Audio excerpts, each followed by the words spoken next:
喺鏡頭嘅前後，我都好中意同大家分享唔同嘅深蹲動作，究竟對我哋身體有幾好。或者你都會遇到膝頭哥痛，唔知應唔應該繼續做深蹲嘅動作。今日就同大家分享一個解鎖膝頭哥痛嘅按摩方法。將一個裝滿水嘅水樽放喺膝蓋嘅後邊，亦都係大腿後方嘅末端，用大腿嘅力量輕輕向下壓，然後將腿向前踢動，慢慢將膕繩肌後邊嘅尾巴打開。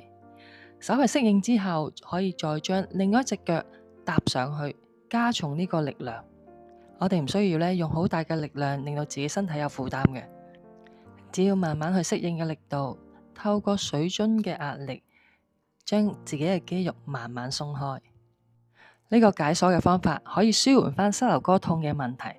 咁最終希望自己嘅膝頭哥有改善呢，長遠計都係做翻一個深蹲嘅運動。引起膝頭哥痛，全因大腿嘅內側肌力唔夠。今日就同大家提供一個改善膝頭哥痛嘅深蹲動作。首先將腳打開，身體盡量保持平衡，然後慢慢蹲落去嘅時候，將腳掌提起，踮起腳趾。今次係透過踮起腳趾嘅時候，一蹲一起，將大腿內側嘅肌肉鍛煉。當大腿鍛煉有適當嘅力量，膝頭哥就會自動回復正確嘅位置。你點樣行都唔會怕膝頭哥再痛啦。